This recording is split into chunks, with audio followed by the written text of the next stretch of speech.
Hello, and welcome to Akio Politics. This is a Harry Potter reread podcast focusing on politics in the wizarding world. I am Adri, your host, well, one of your hosts, a recovering English major, and hyper-caffeinated person, joined by a lovely ray of sunshine, Helene.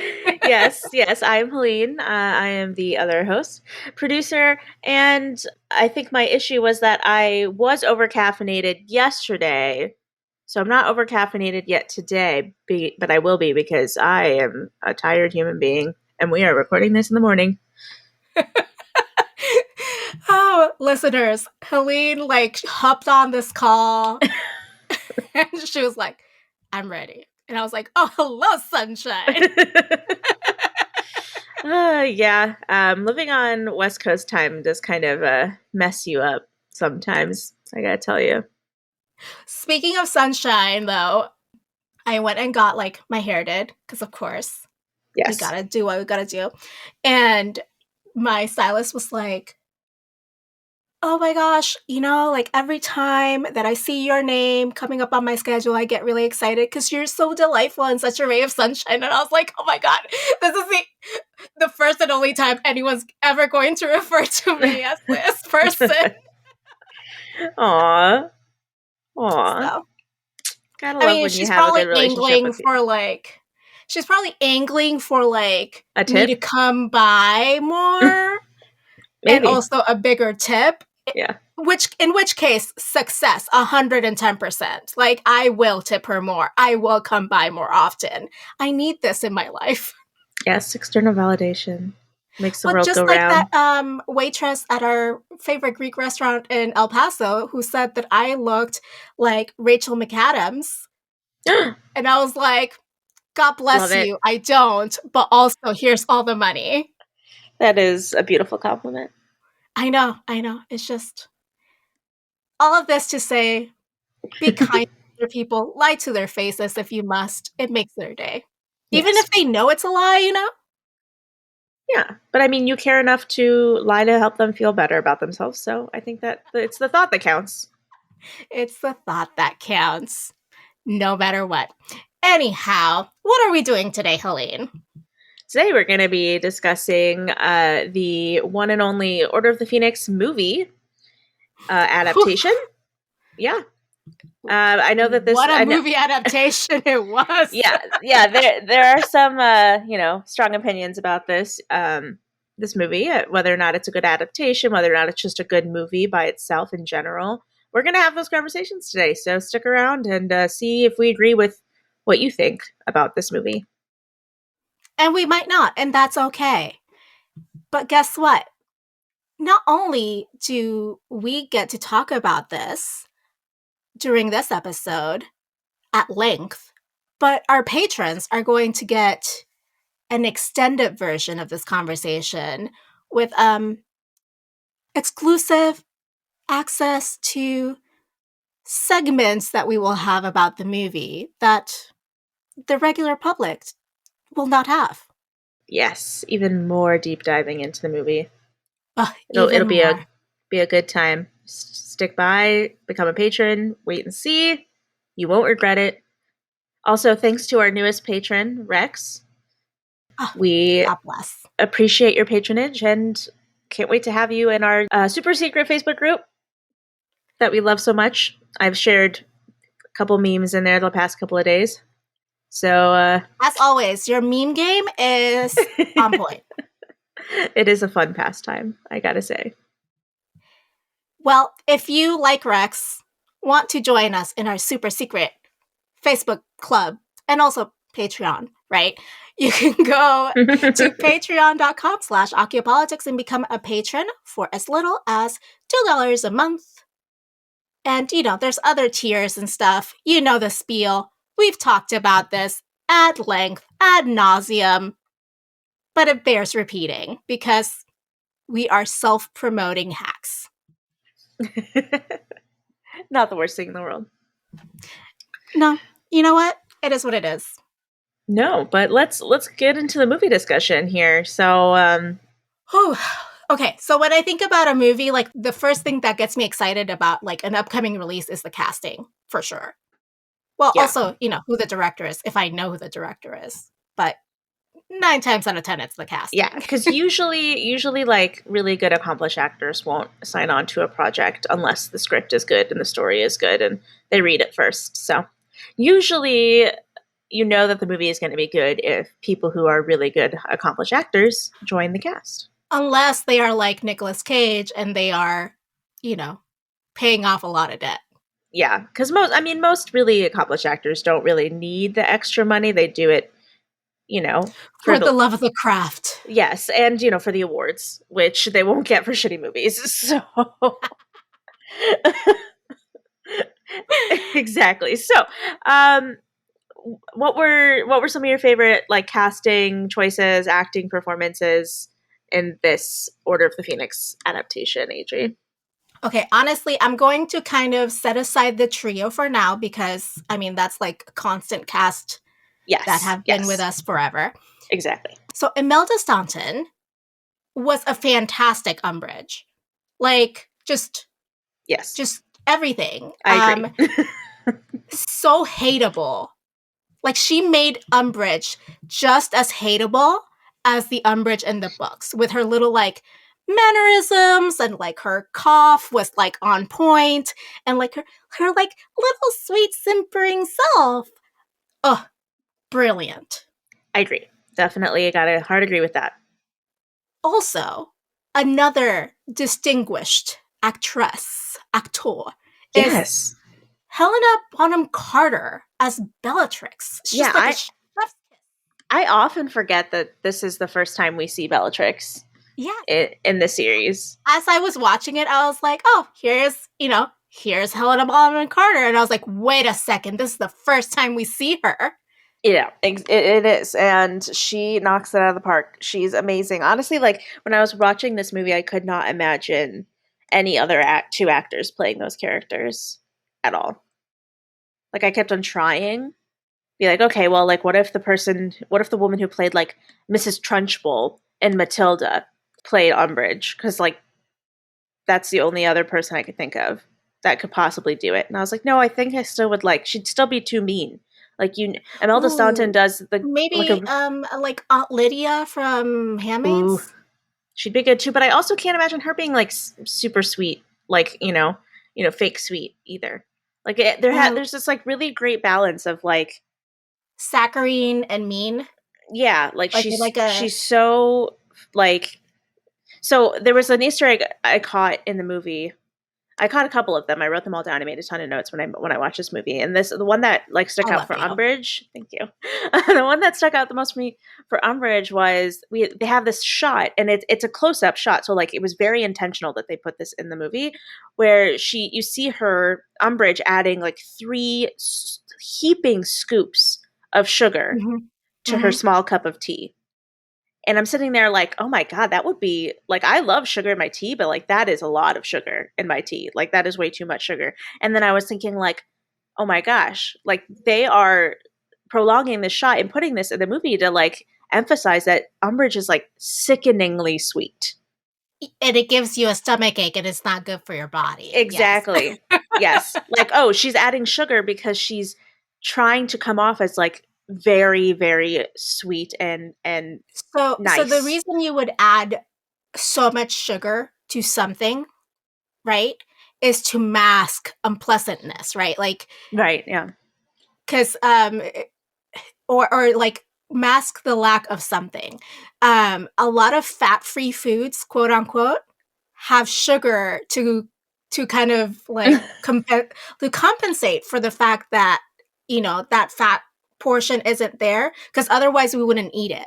Like it would not taste pleasing to our taste buds. So like in a way, Umbridge is lacking substance, right? So she has to kind of cover that lack. Or, when I say lack substance, it's just like she's a fucking evil person. So she has to cover that up with so much like sugary sweetness to kind of pass through society. Yeah, it's a metaphor for how she likes to present herself to society, for sure. almost as bad as like this is so disgusting. I'm sorry.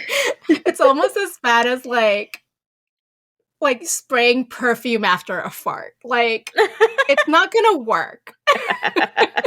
It's great. Love it. Yep. Agreed. Yeah. Well, yeah, I think casting was on point. Like you mentioned, like most of the rest of the cast was already in other films. I think Umbridge and Bellatrix were the two most notable additions to the cast for Order of the Phoenix.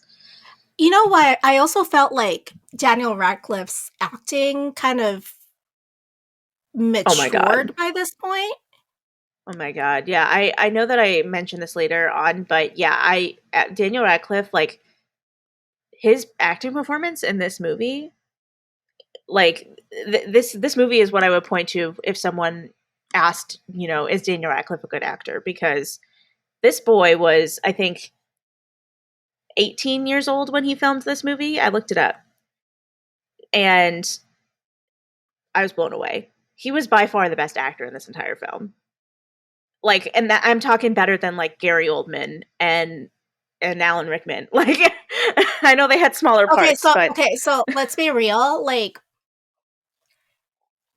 no shade to Gary Oldman. Love him as an actor, but this is not who I would have cast as Sirius Black, especially because Sirius Black was supposed to be like 35 years old. Yeah, I agree. Sirius is most of the adults are like yeah. Snape is supposed to be the same age as Sirius as well, and yeah, Alan Rickman and Gary Oldman are definitely aged them up, the characters up for those actors to be them. Which, I mean, if you're gonna change the character for an actor, those are two really, really great actors. So if you want them in your film and you want them to play specific roles, sure, but well, as a newly minted 35-year-old, it really makes me feel like, do I look like a mummy now? Right. Is that it? Like, do I not see it? And the Potter films are trying to tell me something. Yeah, I mean, these men were 50 plus easily. They're like in their 60s or 50s, yeah. So, yeah, definitely a highly contested decision by the casting directors for these movies. But well, I'm sure that they wanted out, Gary Oldman. Like, I'm sure that was like the thing. But also, like, there are other options. Yeah, I agree. I mean, Adam Driver would have made an amazing Snape. Would have been great. Yeah. Well, someday we will get a reboot because But by that time, Adam Driver will be too old. No, there's nothing sacred in this world, right? So, like, there will be a reboot. Yes. But anyway, Daniel Radcliffe's acting performance, especially at the end, when Sirius dies, is like, it gets me every time. Just absolute perfection. I love him. Also, I mean, in terms of the performance and like the dialogue and the casting, right? Here, like that moment, and I know this is a moment that is personal to me, right? Because that's something that I connect to emotionally. Like that moment where Harry was telling Hermione that reporting Umbridge after like the whole Quill thing is not as simple as she makes it out to be, and like there are repercussions and all these like little nuances about reporting abuse. I thought it was very well done. Because it doesn't put the blame on Harry for not reporting. It doesn't put the blame on the kids for not reporting because they're, going with Harry's very express wishes that he like tells them. And it kind of, I don't know, like it really illustrates the whole like, why didn't Harry report or what is going on there? It made it more about like, well, the problem is the system and the people who game the system, not the kids. Yeah, I agree. And then it's confusing because there's a later line, not even that much later in the movie, where it is implied that Hermione did tell McGonagall because you hear McGonagall reprimanding Umbridge for using corporal punishment on the students, but they don't explain like how she found out. Yes, but I think the reason McGonagall found out was because she had been punishing a lot of the Gryffindors. Yeah. Plus, it is also explicitly mentioned or implied, I guess, that not just Harry is being forced to use that specific quill. Like, there's a scene closer near the end where Fred and George are comforting a first year, and they're all holding their hands with like these little, their hands are bleeding, and they're like, "It's okay. It starts to hurt less eventually. Like, it's just really fresh right now." And I'm like, "Oh, like I didn't catch this. Apparently, she's been using this blood sucking quill on more than just Harry. People. Yeah, and I don't think they ever mentioned that in the book. I think we kind of assume it's a Harry specific punishment in the book. Well, to me that would make more sense that it's not a Harry specific punishment. Yeah. Which actually makes her even worse, right? Like, it's not like she's singling out Harry. She wants to rule by fear, kind of like a Voldemort. If Voldemort subscribed to the system, Right, yeah. Yes. Yeah. So, yeah. I thought, it was really well done. Then, obviously, Maggie Smith. Kiss. Always great. I thought Emma Thompson as Trelawney when she found out she was getting fired. I thought that was beautiful. A really good performance. Yeah, she disappears into that role so well. Yeah, like I always forget Emma Thompson plays Trelawney. I forget constantly. But in terms of dialogue, which is what a good actor does, right? Like, makes me forget that you're watching that actor. Yeah, and it's weird because, like, on the other end of the spectrum, it's like, so I always forget that Emma Thompson is the one that plays Trelawney because, like, she's so good. But on the other hand of the spectrum, like, Alan Rickman is Snape, and Snape is Alan Rickman. So he, like, it's because he's been cast as like a particular subgenre of villain so long. Right. I guess, yeah. Like, it's like, oh, I would never forget that Alan Rickman played Snape because the fact that Alan Rickman played Snape is the only thing that makes it enjoyable in the movie. Honestly, you know what character Alan Rickman played that was, to me, much more unforgivable than Snape was that one in Love Actually. Love Actually, when he cheated on Emma Thompson because Snape and Trelawney were married? How dare you, sir? Sir. Not yes. My professor. I agree. Yes. Well, anyway, for me, in terms of dialogue, I wanted to shout out one particular moment that actually wasn't scripted because I thought it was really cute. And it's when after Hermione tells Ron, like, "Oh, you have an emotional range of a teaspoon," or whatever. That teaspoon line. The actors as themselves, not as the characters, start laughing, and they kept it in the movie. Aww. Because I think the choice was pointedly, this movie is really dark. There aren't a lot of light moments, and to get like a really genuinely light, happy moment of the actors laughing as themselves, but it fits into the story and keeping that we need oxygen in this movie, right? Like exactly. It can't just be like, constant oppression.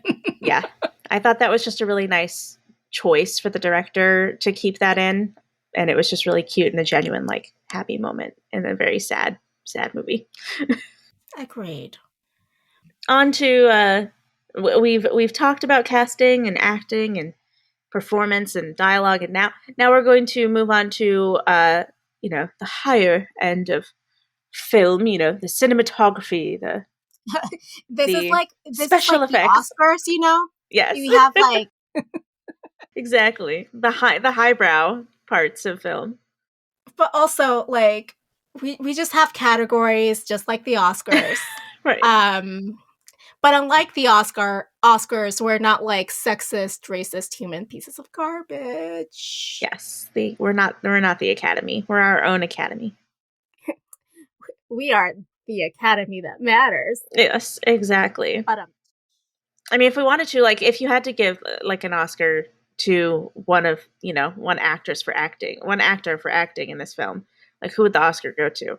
I'm gonna go with Imelda Staunton. Like, yeah, to kind of to embody that same character that was on the page on screen. And that character is nuanced in a way that, like, maybe Bellatrix Lestrange is not nuanced. Like, the other characters are more of, like, good or evil. Like, like they're not as like evil, but also like under the pretense of goodness, but also under the pretense of power and like the ministry and like all these other. I mean, it is difficult to play it is extremely difficult to just play like unhinged crazy as well. But yes, I think you get to have a little bit more fun with that too, as with Imelda Staunton, it took a lot more of like also the courage it takes to be like, sure, I will portray this very hated character. Yeah, and like this character that is described as very physically like toad-like. Yeah, disgusting and awful. Like, oh great, you want to hire me to like, play this character that is literally like thanks, ugly? I guess. Like I would have been like, if my agent was like, it's funny. Like if I have an agent, like if my theoretical agent was like, so I just got an amazing phone call. I've got a great opportunity for you. It is playing a toad-like character in a children's series, and she dresses in pink tweed all the time. She's also very hated. Be like, the most universally hated character, I think, in all of fiction, honestly. I'd be like, first of all, how much does it pay, right? Important stuff out of the gate. And also, money over everything, guys. Secure that bag. But I'd be like, are you trying to tell me something about my physical appearance and general demeanor and personality? Like, yeah, it's gotta be a little bit insulting, at least. Just be like, but why me? Man, all right. Who knows? Maybe she enjoys the challenge. Yeah, I mean, I'm sure she does. I'm sure she is nothing at all like Umbridge, and like she just got the Hollywood treatment, because they're more attractive in movies than they would have been otherwise. True. Very true. That's what I would tell myself. Probably same. How about you? Who would you give the Oscar to? I think I'd probably give it to her. I mean, I would say Daniel Radcliffe, but I need to rewatch all of the movies to be sure that this is the one movie where his acting is the best. I'm pretty sure it is. Of all the Harry Potter films, I'm pretty sure this is one of his best acting performances, but he has, 6 other films, and I'm pretty sure that Imelda Staunton is only in this film. At least, like, most of, like, her biggest role. He has 7 other films. Right, I forgot there are 8 movies. I always forget there are 8 movies. I always just assume like, which movie is he not on? Well, I mean, he has to be in all of them. It's Harry Potter. Like, which movie is the actor who plays Harry Potter in the Harry Potter and series not on? Yeah. I always forget that there are 8 movies. But yes, he is in 7 other movies. You are correct. I actually, the 7th movie, the Deathly Hallows Part 1, is my favorite Harry Potter movie. So I'll have to reassess when we get there to see if Daniel Radcliffe's acting. Yeah, we'll see. Okay. But I think for this specific movie, because she plays such a big role in it, she's a newcomer, I'm going to give it to Imelda too.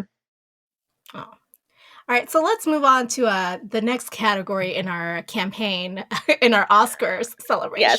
Yes. And our Harry celebration is what we're going to call it. The Potter. We're going to present the Potter. Instead of the Oscar, it's the Potter? Okay. The Potter, yes. So cinematography and special effects. So thinking about the shot compositions, like the mood, and any special effects, because obviously this is a movie about magic and best rules don't exist, really. Yes. Or basically, like, was the film visually beautiful? Did it flow? Yes. Yeah. I would say verdict for me, yes. I love the cinematography. I thought that the Harry Potter movies always do a really good job of doing those like panning over like shots of the Hogwarts grounds and like Europe. All the budget goes into that. Yes. Yeah, Europe and the UK throughout the seasons. I think that like those types of shots really became popular in the movies when in the third one when oh my god. Alfonso Cuarón. I was like, how did I forget his name? When Alfonso Cuarón directed, he really like cared about the cinematography, and I think that like that tradition just kind of held throughout the rest of the films. Yes. There was a real shift in cinematography between like the first two and then Cuarón's hand in it. And honestly, I really love Alfonso Cuarón anyway, so I was really excited. I think that it's like, especially in the films, because you don't get all that like backwards, all that like, you know, backstory and stuff.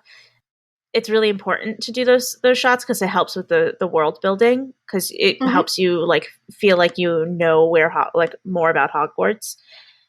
And so yeah, I thought that those shots were absolutely beautiful. In terms of special effects, the special effect of Harry using that awful quill for the first time and seeing the words being etched into his hand as he was using it, I thought that was the special effect that like stood out to me the most in the film. What about you? Well, the special effect, I'll start with the special effects, sorry. The special effect that blew me away were the Thestrals. Ooh, those were good. Yeah. Because it's so, I mean, especially when you see Rob, and you're like, you could have done better. Yeah. Y'all could have done better, but the Thestrals were beautiful. Yeah, they were very realistic, and they were exactly what the films do a really good job of like bringing exactly what I pictured to life on film. Except for Grop, I will say again.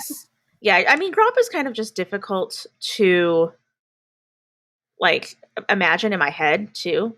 Like, I don't know. I always had a hard time picturing him. So when I saw the movie adaptation, I was like, yeah, that's probably what he's supposed to look like. I don't know.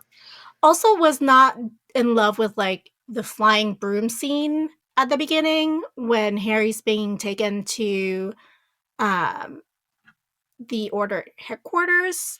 But, you know, it is what it is. That one didn't, I mean, that one, the special effects and like cinematography didn't bother me as much as like the realisticness of that scene, because like literally so many muggles can see you. How is this not one? And to me, it also seemed a lot of like filler, you know? Yeah. Like, oh, we are lingering in these shots to make it like, look at them going past this ferry. Look at them doing these other things in plain view of everyone else, as you were saying. But also, like, I'm like, this is valuable real estate on your screen, is, you know, the time that you spend on these things. And tell me why that is relevant to the story for that amount of time. Yeah, no, I agree. I think that it didn't need to be as drawn out as it was, and it honestly, like the first time I watched the movie, I remember just being so anxious because I was like, they're breaking the statute of secrecy. Like those people on that boat can obviously see there are people flying on brooms right outside their window. Like how? Like this is so stupid. Like I understand you want to capture the magic, but like the whole point is that it's supposed to be a secret. Yeah. Well, it didn't even like, you know how in Chamber there's like the flying car scene, right? That Fort Anglia scene actually moved the story forward. Yeah, plus like they had the invisibility booster, so that helps. Yeah. Exactly. Also, like the amount of time they spent on that scene was perfect because it is one, an integral part of the story. Right. The car comes back later on, right? Yeah. But like, I don't know. Oh, one other character that I just thought of that is new to this movie was I think her name is Natalie Tenya, who plays Natalia Tenya, who plays Nymphadora Tonks. Oh, and the actress who plays Luna Lovegood, of course. Oh, yes, and Ivana Lynch. Yes. Mm-hmm. Those were great performances. Luna. Yeah. But not to the level of Umbridge / Bellatrix for me. And that may have to do with, like, you know, the experience of those people. You know, I think this was Ivana Lynch's. This is Ivana Lynch's very first film, so yes, very first acting job. Yeah, and also it's not like we see Tonks that much in this film either. True. So it might also have to do with exposure for me, you know, like. Agreed. Yes. But Ivana Lynch as Luna is also pretty good. Yeah, I thought she was a very, very well cast. Yes, for sure. And did we want to give out a Potter for this for this section?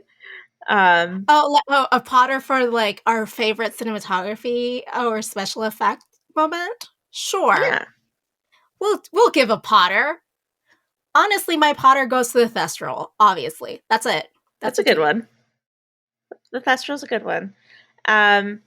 I think I might give my Potter to the loudest bang, and I think it would be the firework dragon that we see that Fred and George make as they make their exit from the school. That dragon was pretty cool. I'll give it to that guy. That's a pretty good dragon. All right, so when we're thinking about the plot, I was thinking, should we look at like any significant differences between the book and the film? Because, as people of my ilk, English majors are wont to say the book was better. Yeah, I took note of some big plot differences and things that they cut from the movie. Just like, because normally, if an adaptation is good enough, you won't notice. Like if the story flows well enough and you're like it, you'll get through a part and you'll be like, oh, I completely forgot. Like that's probably where this would have gone. Because it's the story is flowing so well and the adaptation was done like seamlessly. So a lot of the times I honestly, I mean, I won't spoil it, but like overall, I thought this was a very good adaptation of the book. But there were definitely some parts that stood out to me that I was like, oh man, like I can't believe they left that out. And the big one for me, surprisingly, because I famously don't like this character. I am looking forward to this with all my heart. My heart is open. Yeah, the big one for me was I noticed that they like basically assassinated all of the good parts of Ron's character in this film.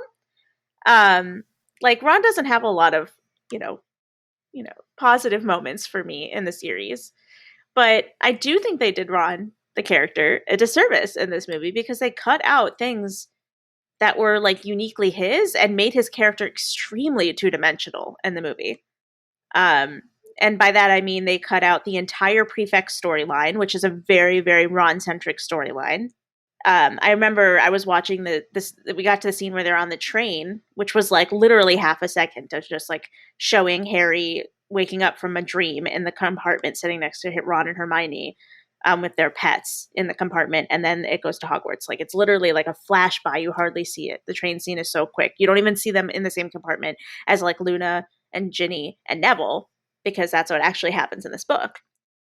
And then when I saw that scene, I was like, oh, that's weird. Why is that weird? Oh, right, because Ron and Hermione didn't actually sit with Harry on this train ride because they were prefects and they were doing all their prefect stuff.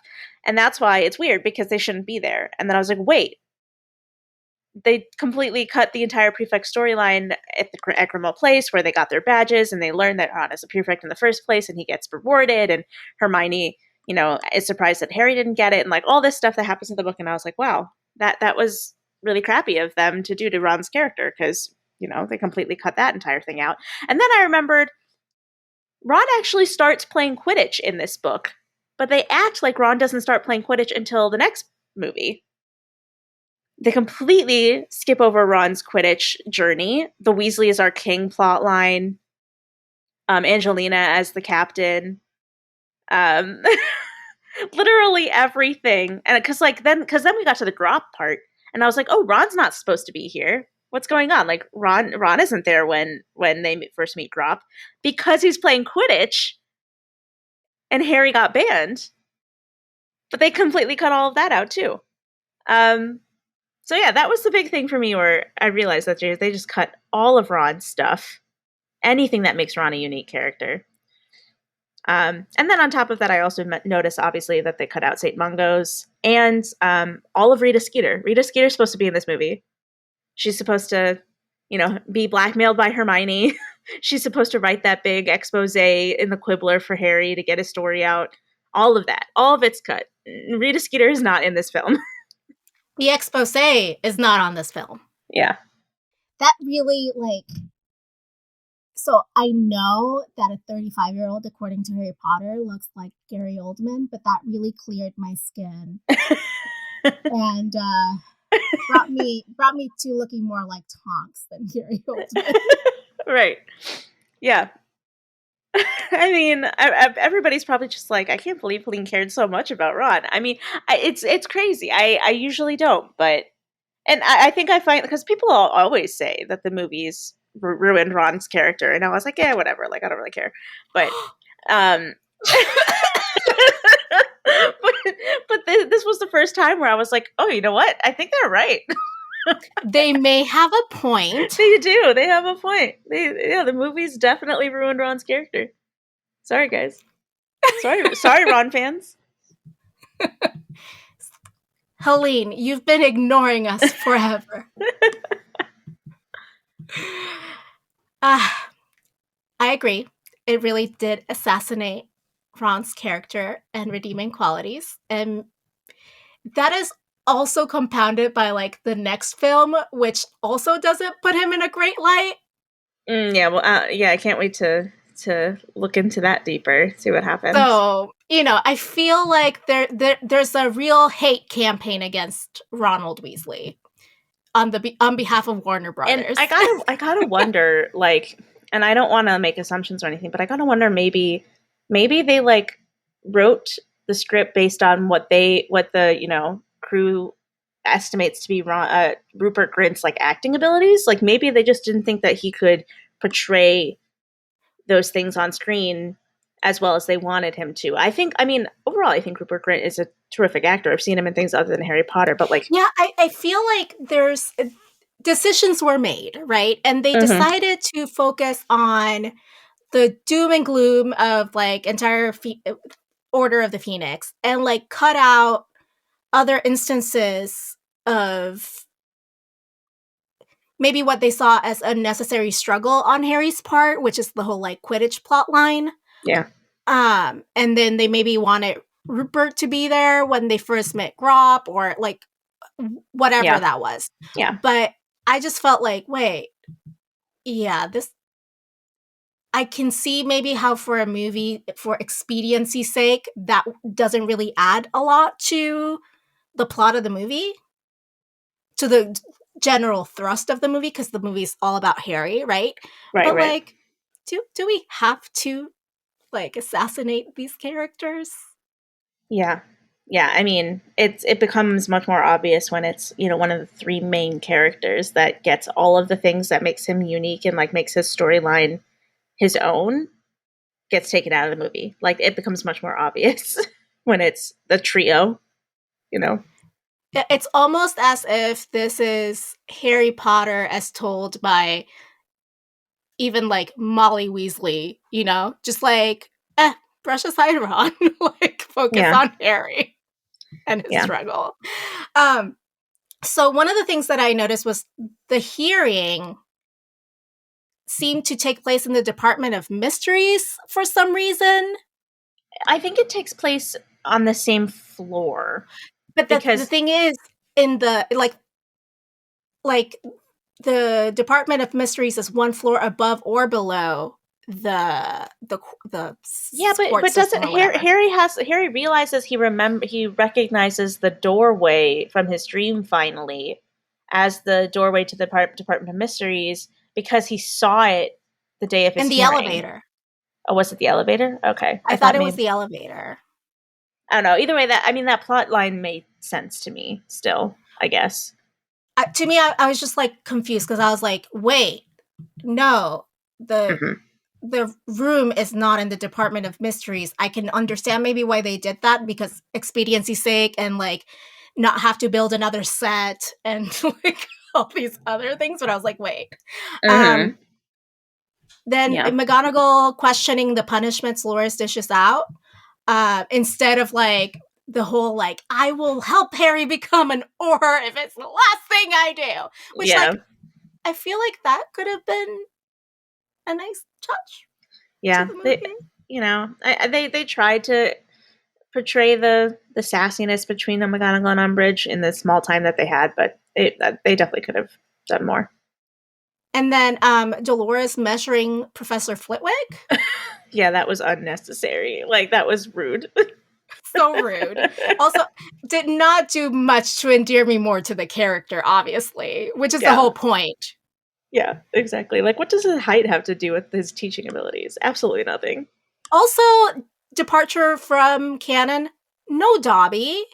Yeah, And no Dobby showing Harry that the room of requirement is a thing. And it's Neville instead who shows Harry.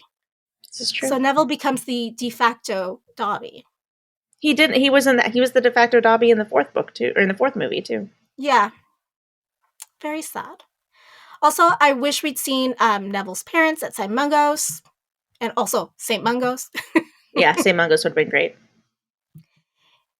And that moment where like Dolores smashed her way into the room of requirement, which is like, what? Yeah, they just did that for like cinematic effect to do a big explosion. Yes, that's literally the only reason. But clearly also not a thing with the rules of this world. Yeah, like, it's like after that, like, wouldn't the room of requirement not work anymore? Like, exactly, literally blew the wall out. I don't know. or is it like nature is healing? Yeah, you know, like next year it happened. Like, I do think the room of requirement is basically its own character, so maybe it just went to the hospital wing, got patched up. Yeah, it went to St. Mungo's, where we also don't see it, you know? Yeah, that's why we don't see it, because it was at St. Mungo's. I only had one other that I wanted to point out as far as, like, a change to the movie that I actually liked. Oh, tell me. And that was, because in the book we see Harry learns about Thestrals through Hagrid, because he teaches about them in his class. Mm-hmm. And that's how he finds out that Thestrals can only be seen by people who have witnessed death. And in the movie, Luna takes him into the forest and teaches him about Thestrals. And I just liked that. I was like, oh, that's kind of cute. Because you get to, I feel like I was more invested in Harry and Luna's relationship and friendship in the movie than I was in the book. Like, I was like, oh, I can see them, like, their friendship makes more sense to me, and I can see their friendship growing more in the movie, because I feel like they put more time and effort into making those, like, relationships in the movie than they did in the book, personally. Well, it also helps that they have like an easy easy camaraderie and chemistry, like the two actors. Yeah. On screen. So yeah, I agree. It's very good. I liked that change. Yeah. I mean, I do like anytime McGonagall is standing up to Dolores, but I wish we had seen the, thing about the becoming an Auror and like all of that. Would you like a cough drop, Dolores?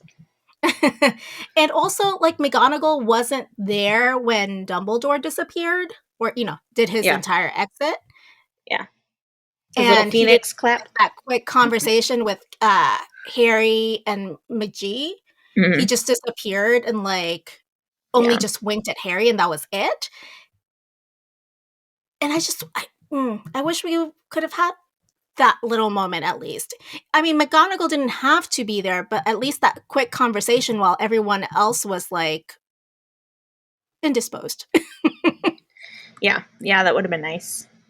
All right, so we talked about plot and the differences that the scriptwriters took, the liberties the scriptwriters took with the novel. When we're thinking about directing, like, that is kind of like another author on the script. Like, it's like, so there's the book, then there's the scriptwriter who is like commenting on the book, adapting it to a film, and then there's like the director who like looks at the words on the page and is like, my vision is this based on these words. Yes, I'm sorry. I'm looking up who the screenwriter who did all the adaptations, Steve Kloves. I was like, who's the name of the guy that does all the film adaptations for Harry Potter? Yes, Steve Kloves, who is also going to be doing the script writing, the screenwriting. Goodness, there's so many words for the next Fantastic Beasts movie, which nice, will be good. But I think so. Steve Kloves, I think, is majority in charge of what scenes make it onto the screen and what ones don't. But the director, David Yates, is in charge of how those scenes that were chosen I thought the director would be like the CEO or boss of this. They're in charge of like the creative direction of the film itself in terms of like. Well, producers are mostly also in charge of. Yeah. So like, yeah, the way I think about it is like the director is the one who is in charge of how the words on the page like are translated. But the person who's in charge of what words get put on the page is the screenwriter. So like we got J.K. Rowling, we got the source material, we got the book, and then Steve Kloves takes the book and turns it into what we see in the movie, or what is portrayed in the movie, and then David Yates takes Steve Kloves' screenplay and makes it visual. Mm-hmm. So that's a little history on movie making for you listeners. But yeah, the director is definitely a very integral part into how the words and how the chosen material gets portrayed on screen. And what did you think? Did you think he did a good job, Adri? I thought he did a fantastic job with the, material.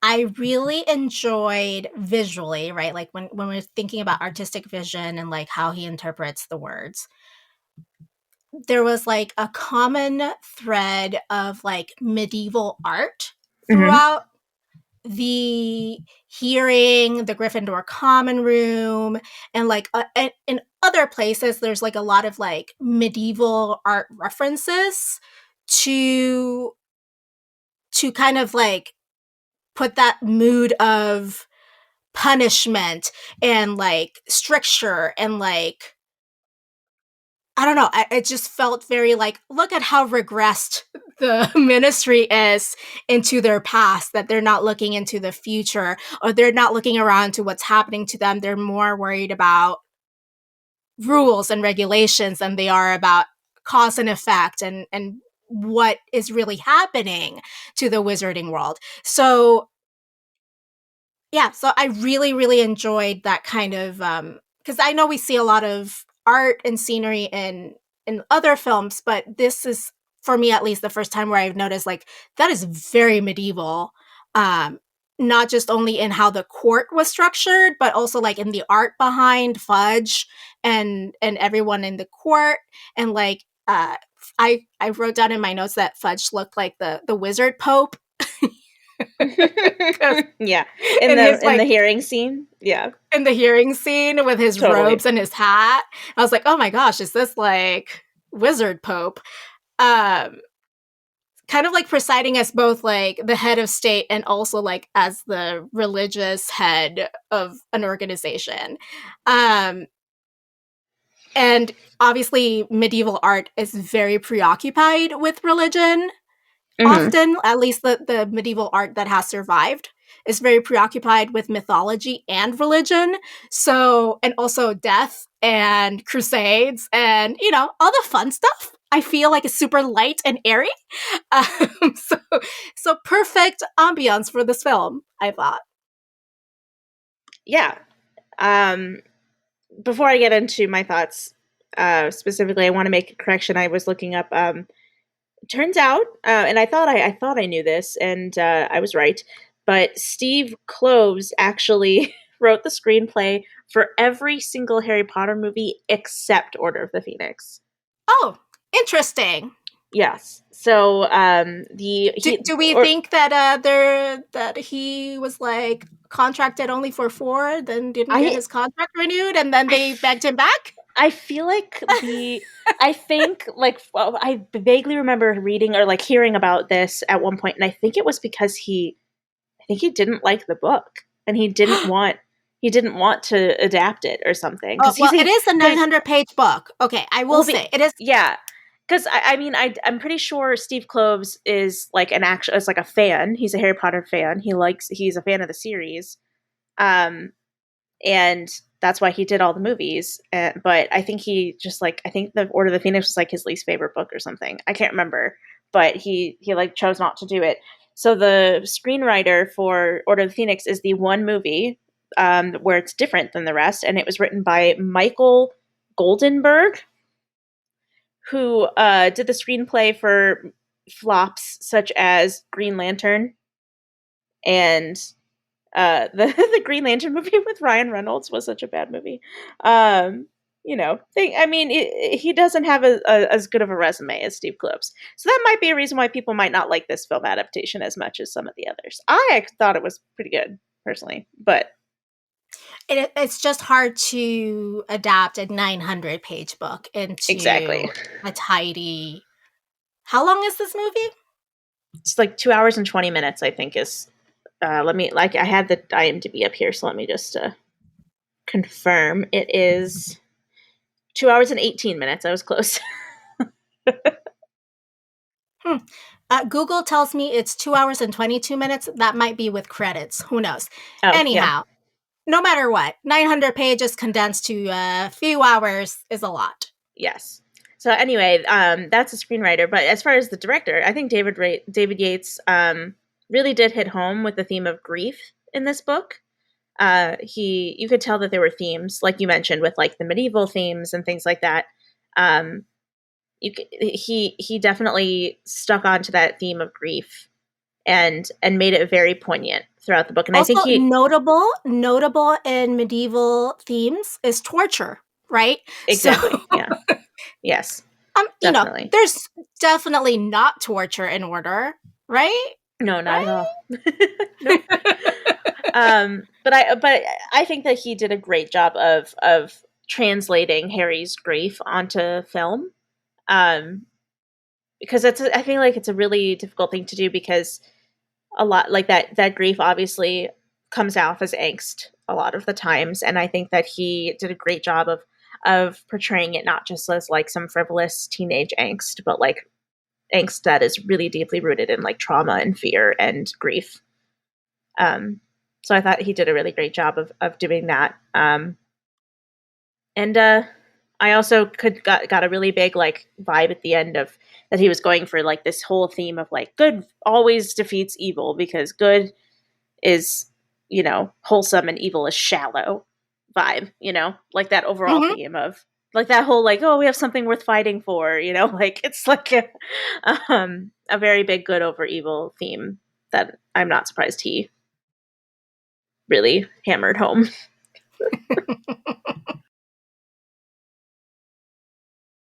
All right, so we are done with our directing category, and the following is only for patrons. If you want to hear a little bit more about some of the really cool little details I noticed in this movie, become a patron, because it's going to be... They blew my mind, and I've read the book and watched the movie like God knows how many times.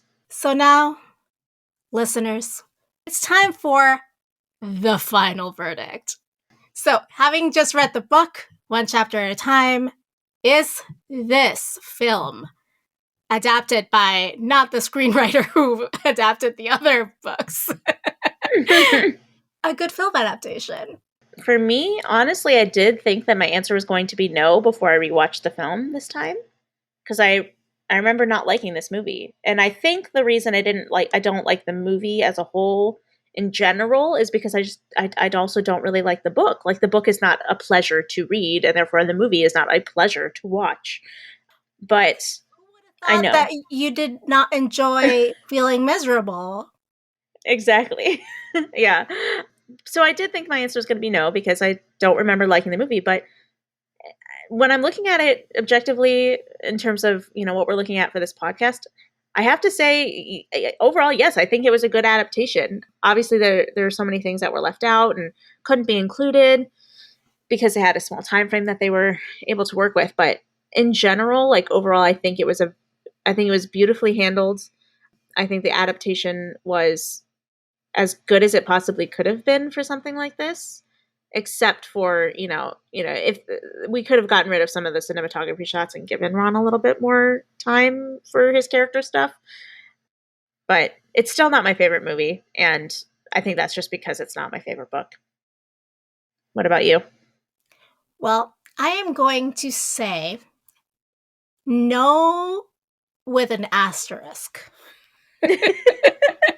No, it's not a good adaptation. with an asterisk? Exactly. It is not a good adaptation, asterisk. Okay. I'll get to the asterisk later. Okay. So, because it took out a lot of the meat of the parallel characters or supporting characters' plot lines and storylines that are integral to our understanding of who those characters are and how they behave, I'm going to say no. Because even though this is Harry's story, it's not just Harry's story. He is not alone in an island, just being himself. The asterisk that I posit, however, is the following. Yes. And this is thanks to Seth, my husband, who has never read one book. He has read like maybe 4 chapters of this entire series, and only for this podcast. He said, because he was obviously watching it with me, because, did he have a choice? No. He doesn't. He does not have a choice. He has to watch it with me. No, but he was saying, like, I was telling him how I don't think this is a good adaptation of the source material. And he said, I actually like this one better than any of the ones that came before it, because I can actually follow what's going on. Like, I can understand without having read the book, like what the main point of the story is, like what's happening, why it's happening. And that's my asterisk. Like, yeah. If being go ahead. I was just going to say, I think that the question of whether or not it's a good adaptation is kind of subjective, because in general, I think when I'm looking at it from like a film standpoint, not a book reader standpoint, because for me, the books and the movies are 2 totally separate entities. They totally are. Yes. And a lot of people want the movies to be exactly like the books. And I think that's impossible. Yeah. Yeah. And I think that with the tools that they were given, with, what they were able to do, I think that they did make a good movie, because they made one that makes sense. They made one that flows. They made one that included really important plot points. And overall, but like, yeah, if you're looking at it from a standpoint of someone who loves the books and wants all of the important parts of the books to be in the movies, like, obviously they had to leave a lot of stuff out, which means, well, it's not that for me, a good adaptation does not have to do like all the plot beats. To me, it's like, does it give you a real understanding of like who these people are and how they're dealing with what they're dealing with and moving through life, right? And if we only care about Harry, then it is a good adaptation, right? If we only cared about Harry and Harry's character development. I, however, care more about like specifically the trio's character development, because I think of the trio as more like a unifying character. Like, whenever the trio is fighting with each other, it's almost like when one side of you is like in conflict with another side of you type situation.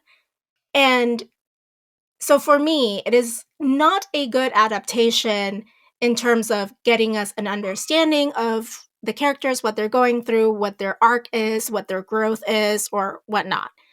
It is a good adaptation if we're looking at it from, obviously, like, is it succinct? Does it grasp the main meaning of the source material?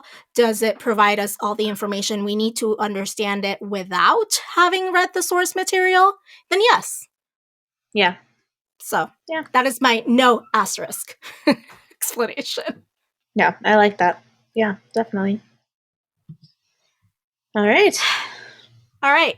And as you know, we end out our episodes with the media we've been consuming. Helene, tell me all about what the things that you have been watching.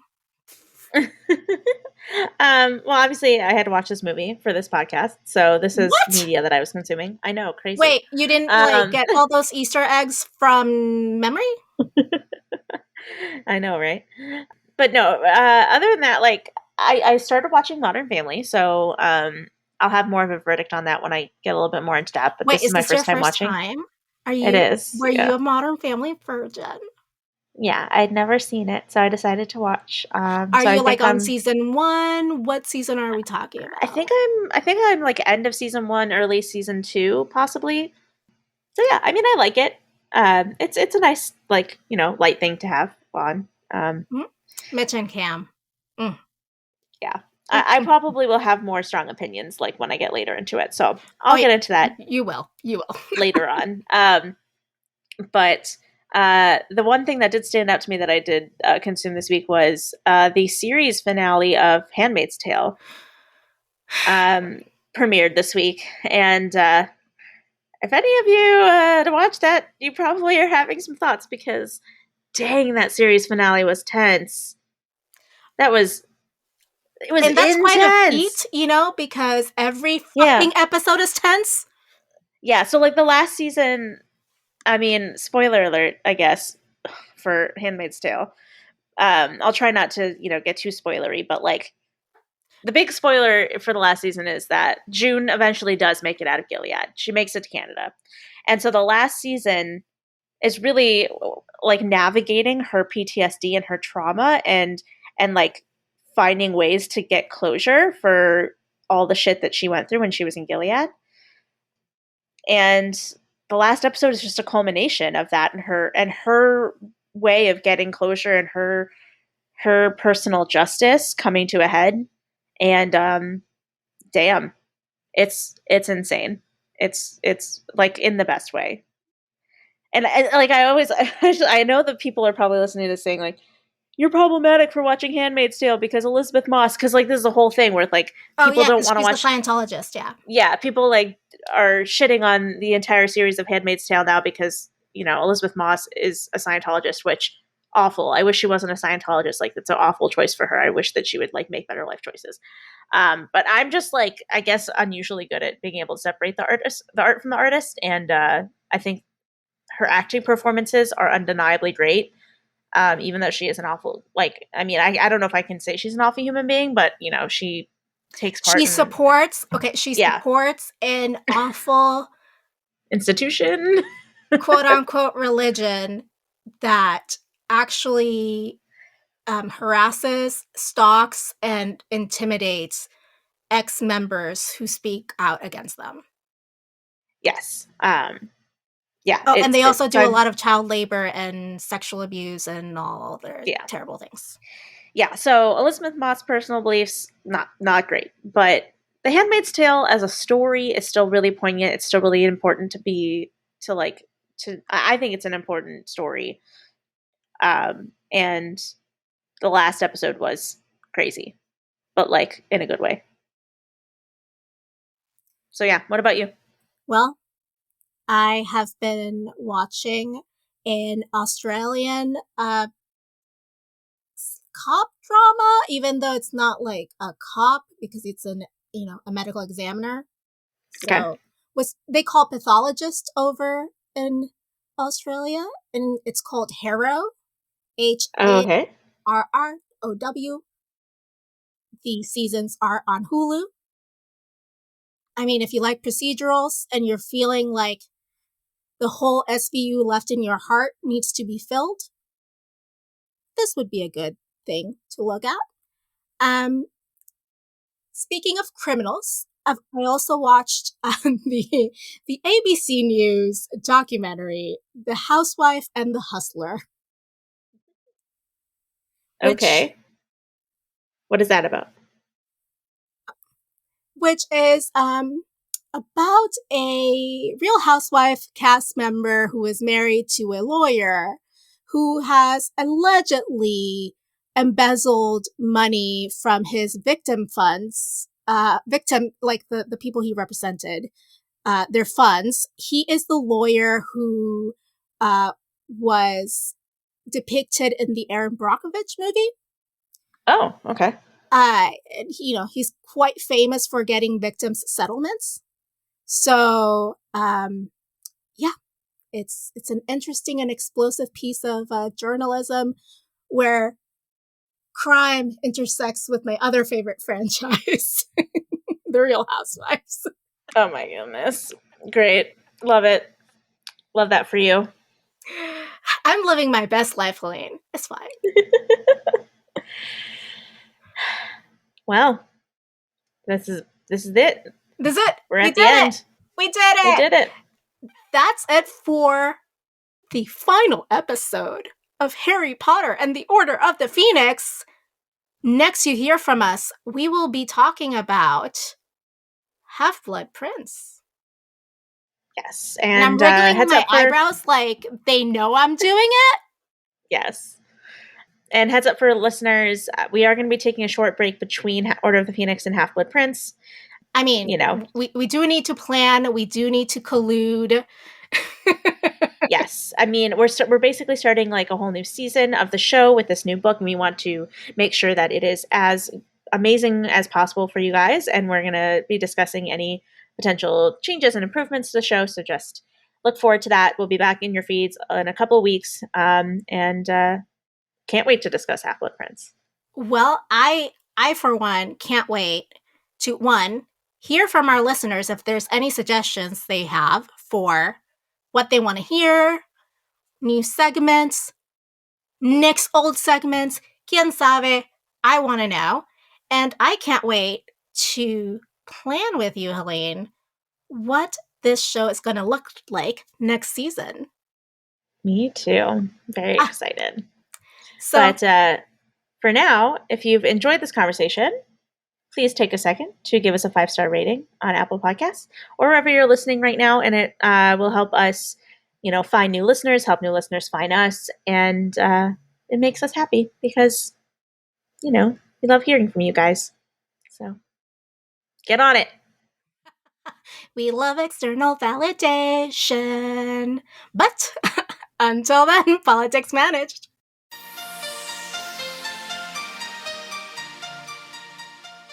Support this show by going to patreon.com/Akiopolitics.